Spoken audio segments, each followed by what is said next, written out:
உங்கள் வீட்டில் ஒரு 300 அடி போர் இருக்குன்னு வச்சுக்கோங்க. அதுக்கு ஒரு 1.5 HP 15 ஸ்டேஜ் மோட்டர் சூஸ் பண்ணுவீங்க. இல்லை ஒரு 400 அடி போர் இருக்குன்னா ஒரு 1.5 HP 20 ஸ்டேஜ் மோட்டர் சூஸ் பண்ணுவீங்க. இது ரெண்டுத்துக்கும் நடுவில் ஒரு 100 ஃபீட் கேப்புங்கிறது இருக்குது. இதில் நல்ல ஒரு ப்ரெஷராக இருக்கிற மாதிரி மாடல் தேடிட்டு இருக்கீங்கன்னா நம்ம ஜேஜே போர்வெல்ஸ் மோட்டார்ஸ் அண்ட் பம்ப்ஸில் வரக்கூடிய 1.5 HP motor with 18 stage pump வந்து ஒரு பர்ஃபெக்டான சாய்ஸ் உங்களுக்கு.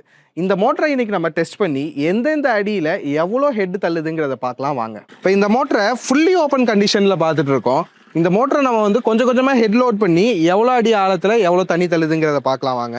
ஸோ இந்த மோட்டரை ஃபஸ்ட்டு நம்ம வந்து ஒரு 100 ஃபீட் வரைக்கும் லோட் பண்ணி பார்ப்போம். ஸோ ஒரு 100 ஃபீட்டில் தள்ளுற ப்ரெஷர் நீங்கள் இப்போ பார்த்துட்டு இருக்கீங்க. இந்த மாதிரி மோட்டர்ஸ்லாம் மோஸ்ட்டாக நம்ம வந்து ஒரு 300 இல்லைன்னா வந்து ஒரு 320 அது வரைக்கும் நம்ம லோட் பண்ணுவோம். ஒரு 250க்கு ஃபஸ்ட்டு லோட் பண்ணி பார்ப்போம் எவ்வளோ ப்ரெஷர் வருதுன்னு. ஒரு 250ங்கும் போது இதோட ப்ரெஷர் மாறுறதை நீங்கள் பார்க்கலாம். நெக்ஸ்ட் நம்ம ஒரு 300 ஃபீட்டுக்கு லோட் பண்ணலாம். ஒரு 300 ஃபீட்டில் இந்த மோட்டர் ஒர்க் ஆகும்போது வர ப்ரெஷர் நீங்கள் இப்போ பார்த்துட்டு இருக்கீங்க. இந்த மாதிரி ஆழங்கள் தான் இந்த மோட்டரோட ஒரு ஸ்வீட் ஸ்பாட்னு சொல்லலாம். இப்போ நம்ம இதை ஒரு 320 ஃபீட்டுக்கு வந்து லோட் பண்ணி பார்ப்போம். ஒரு 320 ஃபீட்டுங்கும் போது நம்மளுக்கு அப்பயுமே ஒரு ஆவரேஜான ப்ரெஷரில் வந்துட்டு இருக்கு. இந்த மாதிரி ப்ரெஷர் கூட நம்மளுக்கு டேங்க் நிறையிறதுக்கு ஒரு 10லேருந்து 15 நிமிஷம் தான் ஆகும். இப்போ நம்ம இந்த மோட்டரை ஃபுல்லாக ஷட் ஆஃப் பண்ணி பார்த்து எத்தனை அடியில் ஷட் ஆஃப் ஆகுதுங்கிறத பார்க்கலாம். ஸோ ஒரு 350 360ங்கும் போது டோட்டலாகவே ஷட் ஆஃப் ஆயிடுச்சு. இந்த மாதிரி குவாலிட்டியான மோட்டர்ஸ் அண்ட் பம்ப்ஸ் உங்களுக்கும் வேணும்னு நினச்சிங்கன்னா கீழே எங்களோட கான்டாக்ட் நம்பர் கால் பண்ணுங்கள். நாங்கள் உங்களுக்கு இதை பெஸ்ட்டாக சென்ட் பண்ணி வைக்கிறோம். தேங்க்யூ.